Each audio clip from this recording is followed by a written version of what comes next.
Bonjour, bonsoir à tous. Voilà, je voulais faire un pas en avant et vous partager un petit peu les messages que moi j'avais par rapport à ce que la planète est en train de traverser maintenant concernant cette pandémie.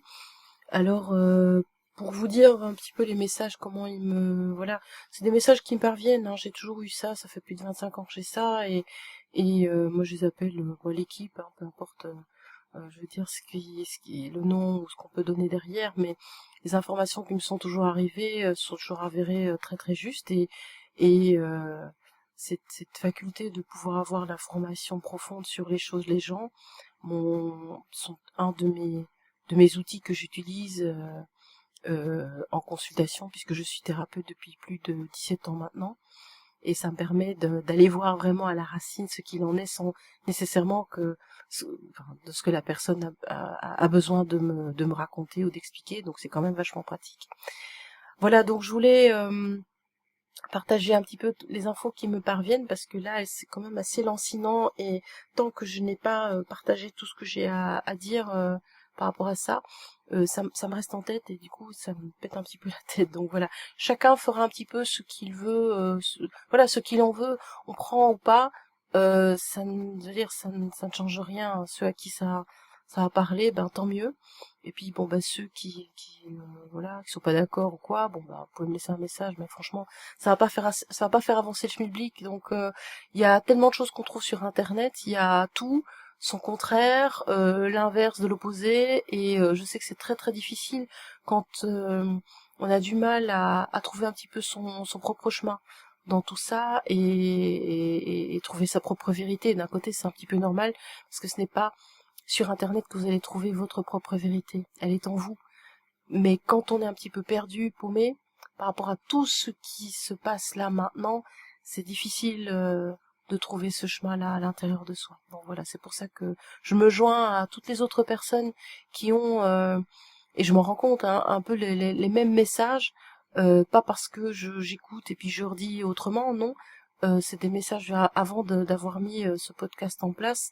Ben, ça fait déjà quelque temps que j'ai ces messages-là, je les partage ici avec des personnes très très proches, mais je me rends compte que enfin j'ai entendu deux trois personnes qui disaient quasi mot pour mot les mêmes mots que j'utilise pour expliquer ce que j'ai comme info. Donc là ici je fais un pas en avant, et voilà, et je vous propose ce podcast. Je ne sais pas si ce sera le seul ou s'il y en aura d'autres, mais en attendant, si j'ai des messages, ben je vous dirai. Voilà, alors il y a trois points principaux dont je dois vous faire part, même si je dois faire un podcast peut-être un petit peu plus en détail par après. Mais je vais vous parler surtout du déferlement d'informations qui a inondé la planète via les réseaux sociaux, enfin via Internet déjà, et puis bon, bien sûr les médias, un déferlement d'informations qui, en plus, là pour le moment, prône le pour, le contre, le vrai, le faux, et tout ça plonge finalement l'humanité dans un choc, dans une paralysie et dans une stupeur. On est encore sous ce choc-là, hein. Je dis on parce que je me mets absolument pas en dehors du collectif humain. On est encore sous ce choc. On a beau euh, se tenir informé, je veux dire, on est quand même encore sous ce choc. On n'arrive pas à y croire. On a vu tellement de films catastrophes, et là on doit se pincer, on se dire mais attends, il y a un truc qui se passe de vrai, ou bien voilà. Puis bon, il y a ceux qui disent oui mais non, mais en fait non, tracasse, c'est juste pour camoufler autre chose, et en attendant il se passe autre chose. Donc voilà, il y a le vrai, le faux, il y a du faux qui est prôné dans le vrai, du vrai qui est prôné dans le faux. Enfin, donc on va retrouver un petit peu tout et n'importe quoi. Et puis en point 2, euh, il va y avoir une recherche de points de repère, justement.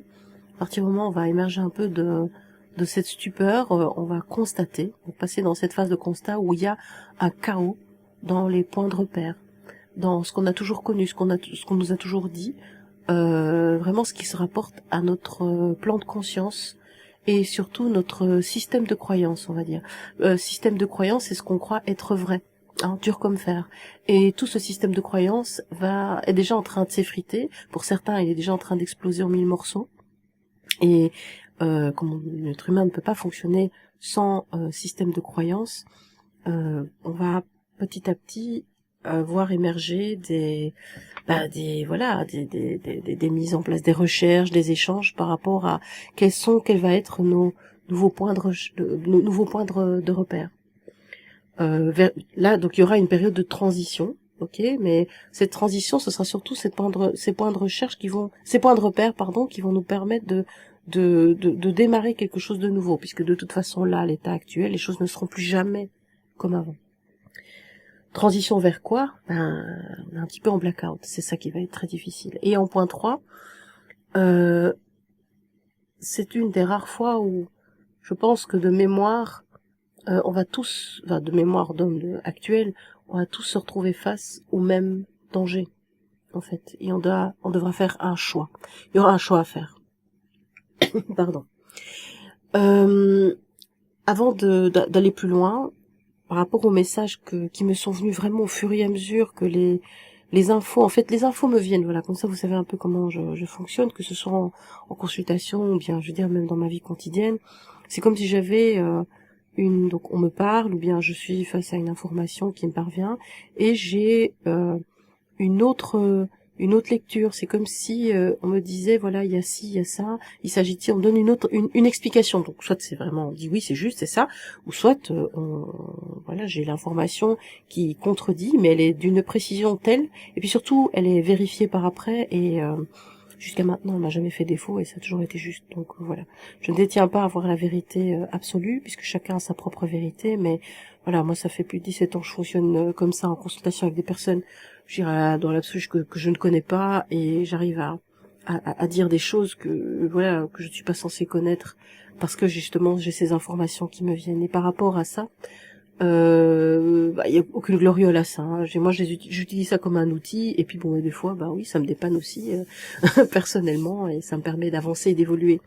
Là ici je me sens vraiment poussée à partager une information par rapport à ce fameux virus, qui d'emblée, je vous dis, qui a été bon clairement fabriqué. C'est pas un truc qui est venu d'un pangolin ou d'une chauve-souris, je sais pas quoi, une chauve-souris siamoise, j'en sais rien.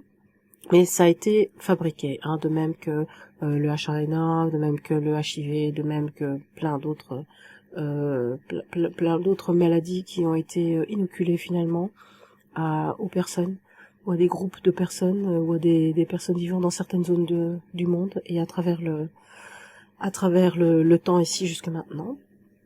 Et par rapport au coronavirus, au Covid-19, hein, comme on l'appelle, certaines personnes vont franchement peut-être démentir, je vais peut-être me faire incendier, mais l'information qu'on m'a confiée, c'est que ça a été, si vous voulez, le ciel a été épandé. Donc vous connaissez tous les chemtrails, les chemtrails, et ces virus ont été disséminés. C'est pour ça que j'appelle ça vraiment de l'épandage. Ça a fonctionné comme ça. Donc oui, d'une certaine manière, on m'a montré que la plupart des habitants, comme une grosse partie des habitants de la planète, là où il y a eu justement ces épandages, sont quasi à 90-90% porteurs du virus. Voilà. Donc pour l'Europe, c'est clair. Je crois que tout le monde porte le virus. Et quand on a commencé à parler de masques je me suis dit bon, ok, des masques pour se protéger, mais à la base, si tout le monde a déjà le virus, enfin, c'est juste se faire peur pour se faire peur, puisque tout le monde a déjà le virus. Donc on est bien d'accord aussi, et ça c'est une vérité. Donc je veux dire, c'est pas moi qui l'invente. On peut porter un virus ou bien je sais pas moi, une maladie, mais sans nécessairement présenter les symptômes, hein. Donc ça on le sait. Et je me suis interpellée, je me dis mais pourquoi il y a toutes ces histoires enfin je veux dire de courses après les masques, hein.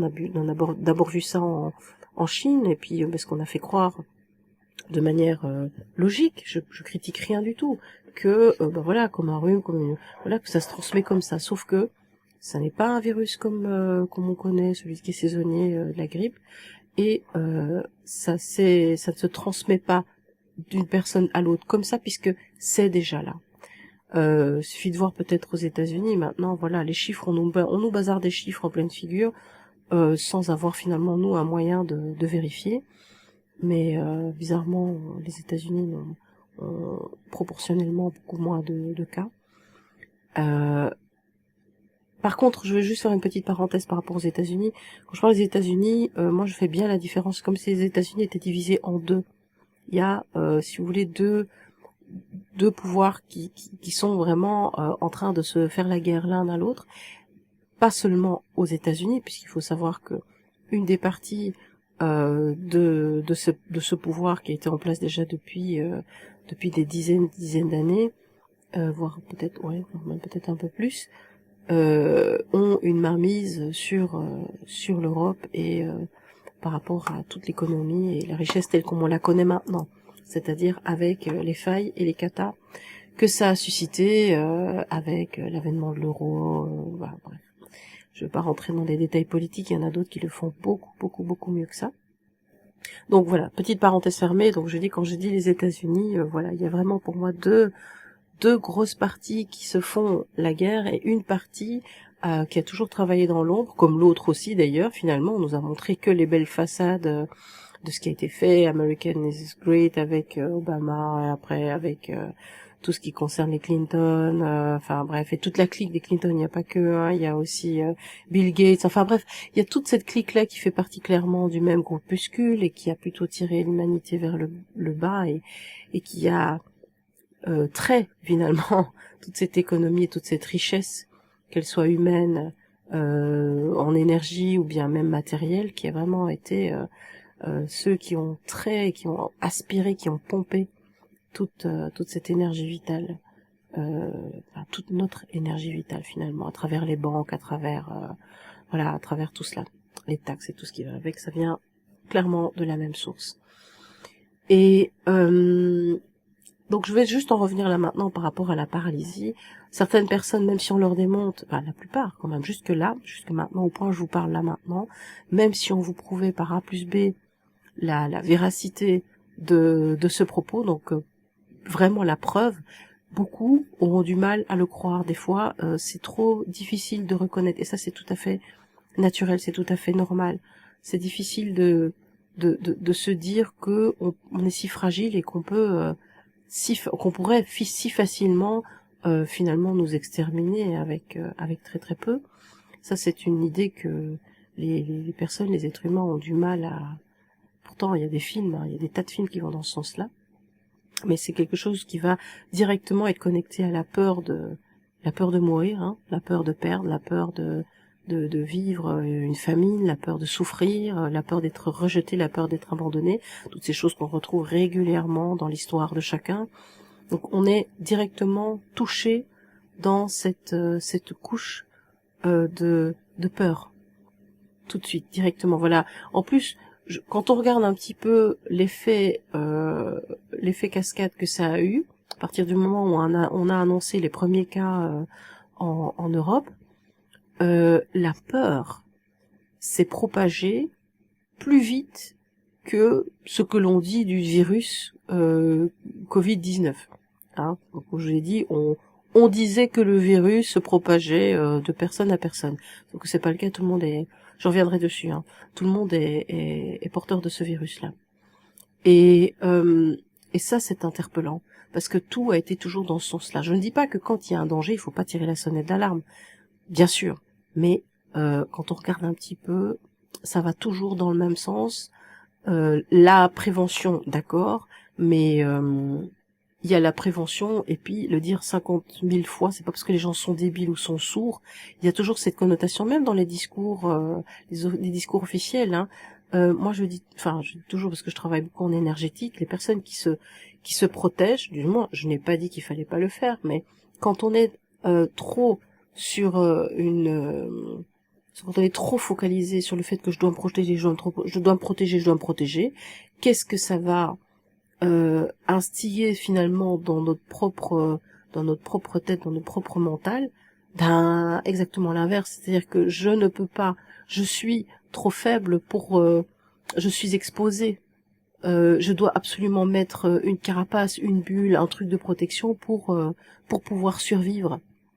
Donc en fait, ça sous-entend qu'on est trop faible pour pouvoir se défendre soi. Et c'est là un des pièges. J'en parle d'ailleurs dans une de mes vidéos qui parle de la pensée positive. Pourquoi est-ce que ça ne marche pas à tous les coups? Et c'est un petit peu de ça qu'il s'agit. Quelquefois, quand on est focalisé sur un concept, bien faire attention si on n'est pas en train de renforcer l'extrême opposé. Ok? Bon bref, ça a été au tout début, on se lave les mains, machin, ok, et puis ça a été, tiens, on peut plus se donner la main, on peut plus s'embrasser, on peut pas aller voir les personnes âgées, on doit rester chez soi, on peut même plus embrasser nos propres enfants, on peut plus sortir, vous voyez? Ça a été en gradation petit à petit, et puis on va arriver finalement, voilà, la direction, c'est quoi? C'est se retrouver comme dans Orwell 1984 ou bien Le Dernier des Hommes. Je veux dire, c'est vraiment des films qui, ça vaut la peine d'aller voir, mais quoique n'allez pas le voir maintenant parce que ça va vraiment pas vous aider.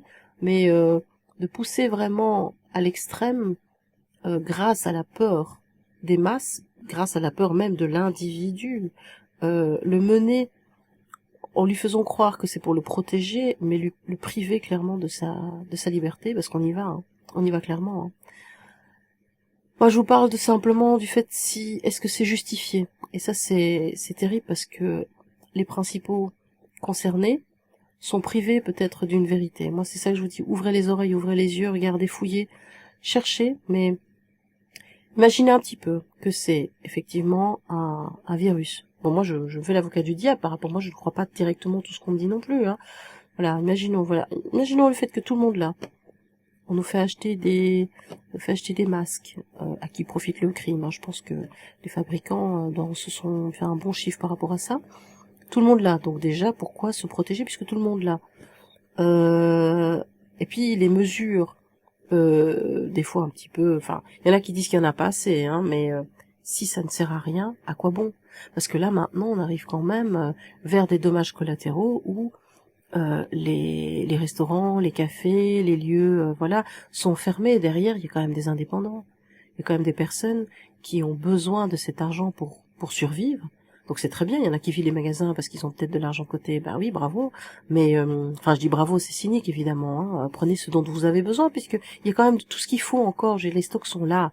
On n'est pas en train de vivre une crise où il y aura plus de courant comme dans Ravage, quoi. Je veux dire, non, il y a encore ce qu'il faut, il y a tout ce qu'il faut et tout le monde aura, mais là, je parle plus de toutes ces personnes, ou les coiffeurs, ou les esthéticiennes, voilà, ce sont des bâtiments, si on se relève à ce qui a été décrété, donc tous les établissements et toutes les choses qui ne sont pas utiles à la nation, bon ben voilà.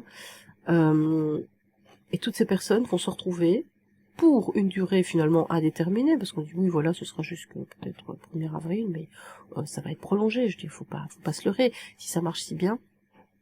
Si les gens obéissent au tempère, pourquoi ne pas pousser le bouchon un petit peu plus loin? Vous verrez, de toute façon, moi j'avance des choses, mais de toute façon on verra. Et du coup, ces personnes-là qui ne vivent que de ça, on leur dit oui, mais vous allez avoir des indemnités, ou alors on va vous faciliter le paiement des cotisations du mois de mars et tout. Bon, voilà, tout ça, oui, mais il n'y a aucune certitude. Quand on va voir sur le site, bon voilà, il faut faire un dossier, un machin, un bazar. Est-ce que très très très logiquement, imaginez un petit peu, imaginons que toutes ces personnes, voilà, tous ces salariés, tous ces employés, tous ces chefs d'entreprise remplissent leurs petits dossiers et les envoient directement aux services publics concernés. Je vais parler un peu pour les deux, en Belgique c'est le SPF et en France ça va être l'URSSAF. Est-ce que clairement, je sais pas si vous vous rendez compte de la quantité de dossiers à traiter que ça va représenter. Qui traite ces dossiers? Des agents, Les agents, c'est des gens comme nous et comme vous. Moi, j'ai travaillé au service public pendant quelques années. Je sais comment ça fonctionne. Ce sont des vrais gens quand même derrière. Il y a peut-être des machines, il y a peut-être des ordinateurs, mais il y a quand même des personnes qui ouvrent le courrier, qui regardent, qui regardent un petit peu si les différentes, voilà, qui cochent tout simplement, voir si les documents sont bien remplis. Mais ces agents-là, vous croyez vraiment qu'ils seront à leur poste? Donc tout ça va partir où? Ça va prendre un retard phénoménal. Donc ces fameuses indemnités, elles sont pas prêtes à arriver de toute façon en argent sonnant et trébuchant fin du mois de mars. Si les gens pensent vraiment que ça va se passer comme ça, je ne suis pas en train d'annoncer un oiseau de mauvais augure, mais faut juste réfléchir un petit peu 2 minutes. Donc à quoi ça mène tout ça? À qui profite le crime? Attention, dans le discours de Macron le dernier, là, il parle quand même 3 fois gagner du temps. Il le dit par 3 fois ou 4 fois, je ne sais plus. C'est interpellant, gagner du temps, pourquoi? Parce qu'il le dit pas, hein. Ben, il le dit pas pour laisser deviner. Ah oui, oui, il parle justement de ces chercheurs, super chercheurs au CNRS. Bravo pour eux, c'est très bien. Mais pour leur donner un peu plus de temps pour trouver un nouveau vaccin.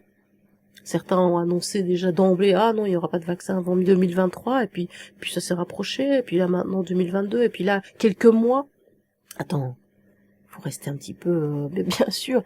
Si d'office, tu sais très bien que le virus, il a été fabriqué, et que, il va, voilà, maintenant j'y viens, il va, avoir une action très très très particulière. Alors je vais juste donner un petit peu, vous faire part de l'information, enfin vous, je sais plus trop comment je dois dire, de ce qui m'a été montré. C'était très dur à avaler.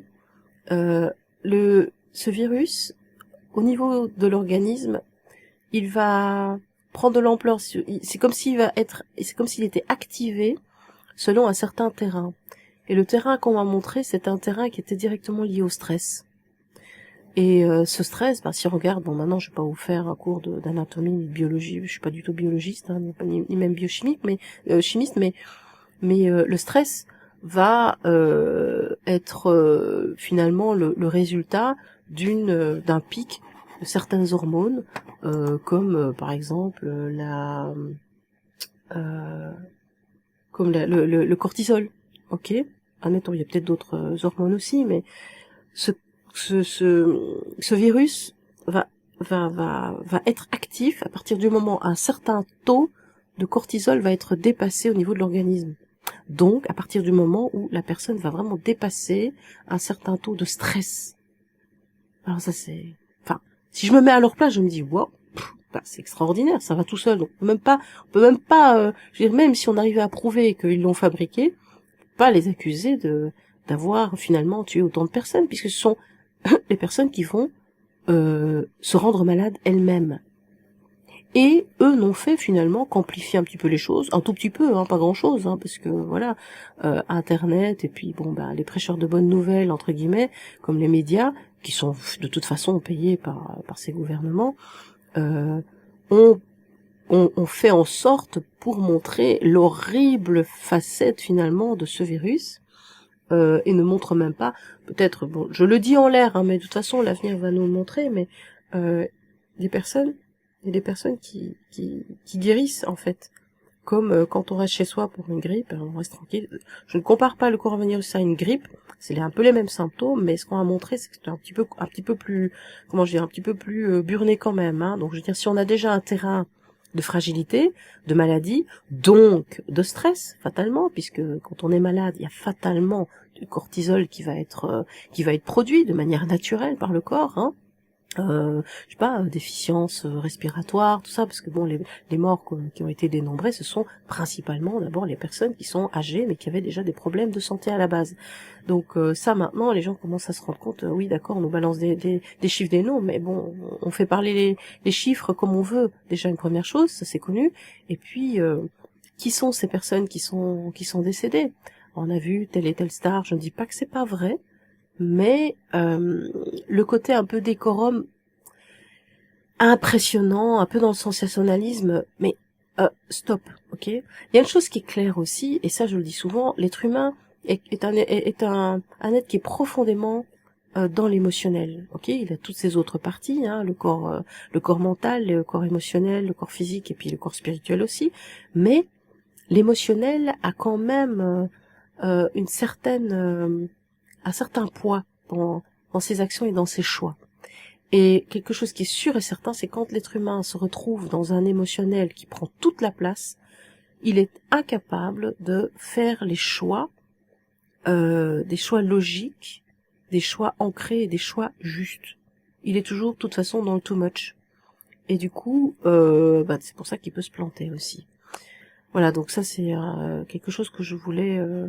Donc par rapport à ce qui est présenté comme information, d'une certaine manière, c'est très facile de manipuler les masses, surtout quand elles sont sous l'influence émotionnelle. Voilà. Donc, une masse de personnes qui se retrouvent en état de choc, en paralysie finalement du mental et du cerveau logique, ben on va pouvoir leur balancer ce qu'on veut et ils vont tout simplement suivre. On va attendre, euh, avec beaucoup de, enfin, je n'ai pas beaucoup d'impatience, mais on va s'attendre à ce que les masses suivent de manière systématique et automatique, comme un troupeau, ce qu'on va leur dire, même si le berger, ils sont que 2 ou 3, ok. Alors le deuxième point que je voulais partager, c'est qu'on va aller vers cette fameuse phase de transition. Ne me demandez pas combien de temps ça va durer le temps que les personnes vont rester collées au mur, flashées au mur par rapport à ce qui est en train de se passer. Ok, ça y est, on y est. Bon, voilà. On va continuer à courir partout en criant. Non, on continue à dévaliser les mains. Voilà. C'est une fois que cette phase-là va se tasser un petit peu, les personnes vont se retrouver chez eux, puisque de toute façon, maintenant, ils n'auront plus le choix. C'est pas par peur que les gens vont rester chez eux, c'est parce que ils vont être obligés de se retrouver, enfin, ils vont être obligés d'être confinés à la maison. Maintenant, sachant un petit peu, sous la lumière de ce que je vous ai donné comme information, utilisez ce confinement. En fait, le confinement, c'est pas tellement parce que on risque de se transmettre le Covid, enfin le virus, puisque tout le monde l'a de toute manière. Mais dites-vous bien que finalement c'est une bonne chose parce que vous ne risquez pas, chacun, à éviter de comment est-ce que je vais dire, enfin se protéger, ça veut pas nécessairement rester chez soi sans sortir, mais filtrer tout ce qui vient de l'extérieur. Mais quand ce qui vient de l'extérieur, c'est quand vous ouvrez votre portable aussi, que vous allez surfer sur YouTube et tous les autres réseaux sociaux.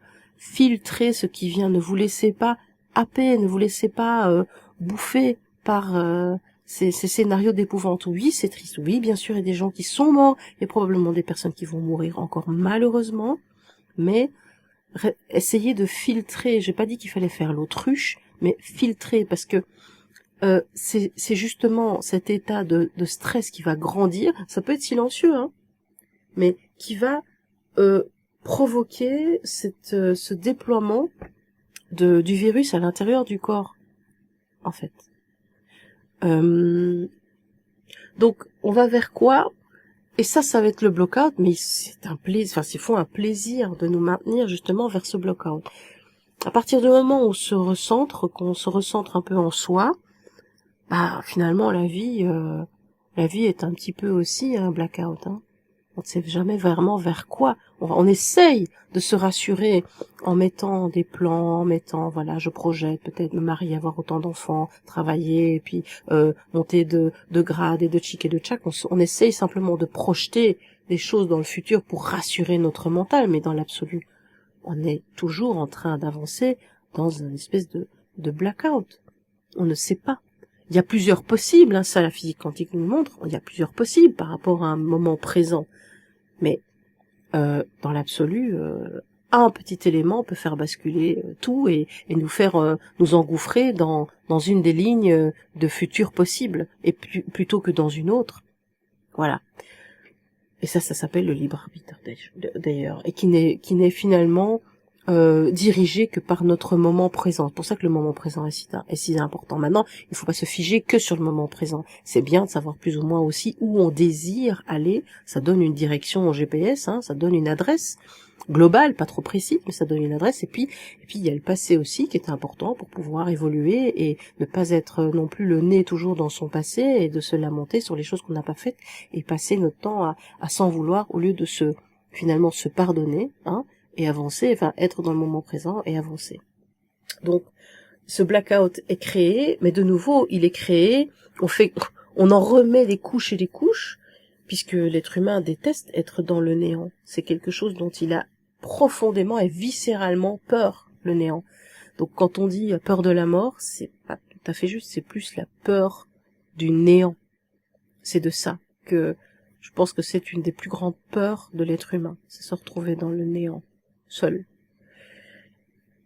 Donc voilà, donc ça c'est le point 2. Et alors au point 3, on se retrouve tous... Ah oui non, je reste encore un petit bis là pour le 2. À partir du moment où il y a une recherche de points de repère, qu'il y a toujours un état peut-être de peur, bien se méfier de ce que vous recevez comme information. Vous allez recevoir tout et n'importe quoi. On va vous parler de nouveau, on va vous faire miroiter des choses magnifiques, enfin on va nous faire miroiter des choses magnifiques, des choses... Soyez au niveau du cœur, c'est-à-dire que quand on est dans le cœur, l'émotionnel a sa part, mais en juste mesure. Le mental a sa part, mais en juste mesure. Soyez au cœur de vous-même et, j'ai presque envie de dire, ressentez ce qui est juste avec vous-même, ce qui est vraiment en alignement avec vous-même, en raisonnement avec vous-même, et de ce qui ne l'est pas. Dès que vous sentez à l'intérieur de vous-même quelque chose qui cloche, n'y allez pas, ou ne le faites pas. Et ne vous laissez pas impressionner par les menaces. Ça a été fait pendant des générations et des générations. C'est tout ça. Ce sont toutes ces menaces et ces craintes de menaces qui nous ont amenés là où nous sommes maintenant. Ça, il faut pouvoir faire face à cette responsabilité et de dire oui, effectivement, on y est. On a tous participé à ça. Tous. Voilà. Pas seulement les grands-parents ou les gens issus du baby-boom. Non. On est tous. À partir du moment où on va se mettre la tête à l'envers, dire mon Dieu, il faut que je paye mes contributions parce que sinon, mais attends, qui fait la recherche vraiment? Il y en a qui le font, hein, mais dans Monsieur et Madame tout le monde, qui fait vraiment la recherche de savoir à quoi servent vraiment ces contributions, où va l'argent, et faire une espèce de tracking et vérifier le bien fondé finalement de tout ce que le gouvernement qui est censé gouverner, organiser, orchestrer un petit peu cette vie collective. Personne ne l'a fait. Tout le monde a fait tout le monde a été sur le principe, dans la confiance que, ben voilà, on a voté pour eux, ils savent ce qu'ils disent, donc ben voilà, ça devrait aller, chacun fait son taf et c'est bien. Sauf que ce n'est pas exactement ce qui s'est passé et ça fait plusieurs générations que le mensonge se maintient, mais que le bouchon se pousse de plus en plus loin. Okay, pour plein de domaines, hein, plein de domaines, que ce soit bien sûr au niveau de l'économie, mais c'est aussi au niveau de l'histoire. L'histoire nous a fait gober des trucs mais énormes qui ne sont pas vrais du tout. Certains artefacts nous montrent que il y a des pièces, je veux dire, qui ont été retrouvées et qui ne vont pas du tout dans le sens de l'histoire telle qu'on nous l'a racontée, qu'on nous l'a appris à l'école. Donc ça colle pas. Par rapport à notre santé aussi. Hein, Big Pharma a bien poussé, a bien payé aussi, je veux dire, toutes ces croyances, a mis le prix qu'il fallait pour être sûr que on se nourrisse comme ça les arrange. Je reviens juste 2 secondes sur ce cher docteur Kellogg's quand même, qui a poussé un peu et qui le reconnaît lui-même, hein, qui sait très bien que tout ce qui est céréales et tout n'est absolument pas bon pour la santé, et qu'il l'a fait seulement dans un souci de business, et ça a marché, et ça marche encore, c'est vraiment, ça marche encore, c'est ça qui est aberrant, et pourtant là maintenant il y a des tas de preuves qui montrent que, ben non, en fait, ça vous rend malade, et malgré tout, voilà, et j'en passe encore des meilleurs, hein, il y a Coca, il y a tout ce qu'on veut, donc je veux dire, en gros, tout ce qui est repris, je balançais des mots, tout ce qui est repris comme marque Unilever, ce sont tous les produits, donc vous allez taper Unilever, vous allez reconnaître plein de marques que vous connaissez depuis toujours, hein, les logos vous les connaissez depuis toujours, vous avez mariné dedans depuis que vous êtes tout petit, mais ce sont exactement ces marques-là qui passent sans cesse à la télévision, en publicité, en machin, mais ce sont exactement ces produits-là qui nous rendent malades. Voilà. Très peu de pubs pour des légumes, et je précise, des légumes bio, c'est rare. On a le marchand local, mais il a absolument pas le même poids de marketing que les grandes chaînes de distribution, faut rester un peu logique. Donc on va essayer de nous refourguer des points de repère qui n'en sont pas. Donc bien faire attention à ce qu'on nous présente à ce moment-là, et pour ne plus reproduire les mêmes erreurs d'avoir suivi d'avoir suivi aveuglément et sans trop réfléchir, et surtout en n'utilisant pas notre droit de se positionner.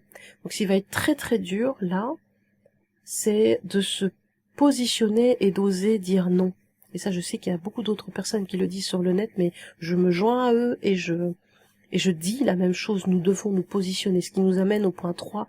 Nous sommes tous face au même danger. Voilà, le danger est là. Le Covid existe vraiment. comme d'autres maladies aussi, hein. Je veux dire, il y a le paludisme, il y a, voilà, d'autres choses. On nous a inoculé plein d'autres choses depuis qu'on est bébé, et c'est en nous aussi, mais bon, personne va en parler, quoi. Mais c'est là aussi. Donc, suivant les conditions climatiques ou le terrain, toutes ces maladies pourraient s'activer comme ça. Voilà. Il n'y a pas plus compliqué. C'est horrible, hein, comme ce que je vous dépeins comme tableau, mais le but n'est pas de vous faire peur. Le but est de comprendre que autant on peut se voir esclave et complètement démuni et à la merci de ces personnes-là qui sont très très très très petites, ces pirates qui sont en très très petite minorité. Autant il faut réaliser que mais si le terrain n'est pas propice, ça ne marche pas leur truc. Ça ne marche tout simplement pas. Donc prendre position, oser dire non, ça veut pas dire aller tout péter, aller tout casser et couper des têtes et balader les têtes sur les pics, hein. Il y a beaucoup qui vont imaginer qu'on doit passer par là. Non, c'est simplement dire non. Voilà, c'est non. C'est non, c'est l'air que je respire, c'est l'eau que je bois, c'est non. Voilà. Donc par rapport à ce confinement, utilisez ce confinement comme finalement une opportunité pour vous retrouver chez vous, en famille, avec les vôtres, parler de choses importantes, parler de valeurs, retrouver vos valeurs à vous. Mettez-vous peut-être un petit peu en situation, mais de manière calme, posée, en disant voilà, bon bah, et si on est coincé pendant plusieurs mois, comment fait-on? Comment allons-nous nous organiser? Et demandez même aux plus petits, hein, même les petits ont des super bonnes idées, du plus petit au plus grand. Chacun devrait pouvoir avoir sa voix, son idée à proposer pour le groupe en fait. Et ceux qui sont seuls et qui vivent seuls peuvent éventuellement aller frapper la porte du voisin qui est peut-être seul aussi, et dire voilà, qu'est-ce qu'on fait maintenant? Est-ce que tu as une idée? Comment est-ce qu'on s'organise? Et c'est ça qui va pouvoir faire avancer les choses. Et je vais revenir, mais bon, ça n'est pas du tout dans le sens ni politique ni quoi que ce soit, mais l'union fait la force, ça c'est sûr. Bon, c'est un petit peu, je vais dire, la maxime de la Belgique, mais c'est vrai, l'union fait la force. Alors que la Belgique est en train de se séparer dans tous les sens, se sont toujours tapés les uns sur les autres, hein, les Flamands, les Wallons, on connaît bien. Mais pour revenir à l'union fait la force, c'est comme ça que l'humanité va pouvoir passer à travers de cette crise. C'est en se réorganisant, mais en mettant les valeurs là où elles auraient toujours dû se trouver. C'est-à-dire ne pas attribuer la valeur à des choses matérielles, ou même, c'est même plus l'argent, ce sont des chiffres, ce sont des digits, ce sont des chiffres sur un écran qui représentent ce que l'on possède, mais qui représentent même ce que l'on est. Et ça, c'est la peau de banane sur laquelle l'humanité a glissé.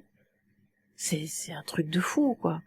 Jusqu'où l'humanité a été pour se prévaloir, où certains se sont prévalus d'avoir une place plus importante que d'autres, juste parce que il y avait plus de zéros sur le compte. C'est quand même incroyable. Des choses complètement dingues se sont passées. On n'en va pas jamais en parler au JT, hein. Je parle simplement aussi de tous ces trafics.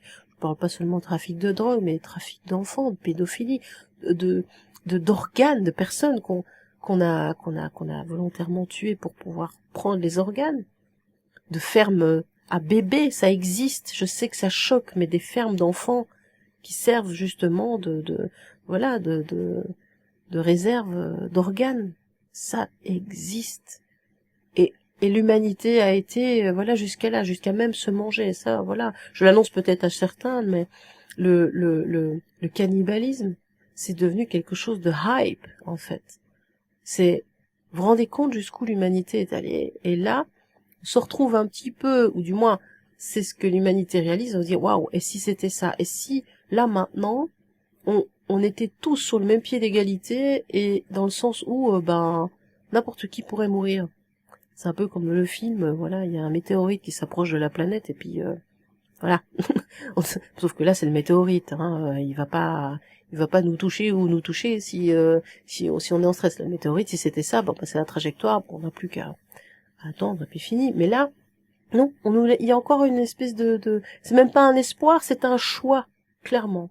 Se positionner, franchir le cap, franchir la porte, aller voir le voisin, voir si tout va bien, s'il y a pas quelque chose qu'on pourrait mettre en place ensemble. C'est ça qui va changer le tout. Ça paraît tellement désuet, je suis sûre que vous allez penser à ça. Ça paraît tellement simple, ça paraît tellement... mais il faut le faire, il faut passer à l'action maintenant. C'est bien d'en parler, mais il faut le faire. Vraiment. Déjà parler à l'intérieur de sa famille et à l'intérieur de soi et ne pas se retrouver paralysé et à se lamenter, mais qu'est-ce qui va encore nous arriver et qu'est-ce qu'on va encore faire.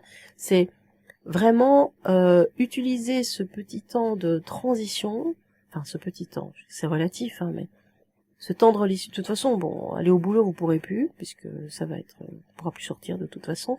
Utilisez ce temps pour bien, faites le point. Faites le point. Où est-ce que vous en êtes dans votre vie, dans vos familles, dans le boulot, dans la voie que vous avez prise. Faites le point. Voilà.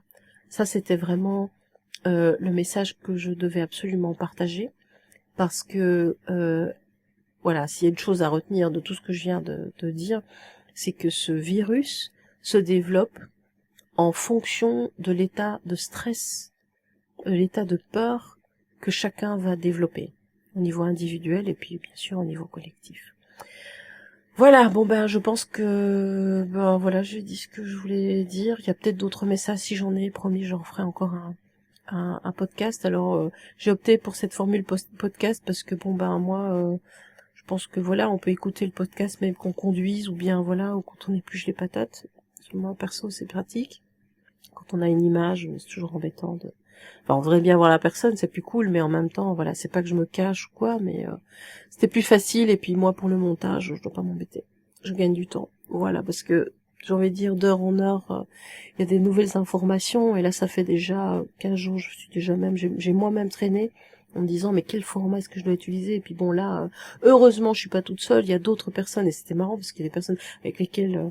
que j'aime bien écouter, que j'aime bien suivre, je dis, oh purée, c'est exactement la même info que j'ai eue. Donc je sais que d'autres personnes disent la même chose que ce que je suis en train de vous livrer, et on n'est pas trop de pouvoir avoir chacun sa manière d'envoyer le message, parce que chacun va être touché par l'un ou par l'autre, mais le plus important, c'est que le message passe et soit transmis d'un à l'autre. Voilà. Donc je vous dis ici, prenez soin de vous. D'ici là, si vous avez des questions, posez-les. De toute façon, moi je suis ouverte, il n'y a pas de souci avec ça. Je crois que j'ai l'intention de faire d'autres podcasts, donc abonnez-vous, pouce bleu, cloche, enfin blablabla. Et puis je vous dis à très bientôt. Bye bye.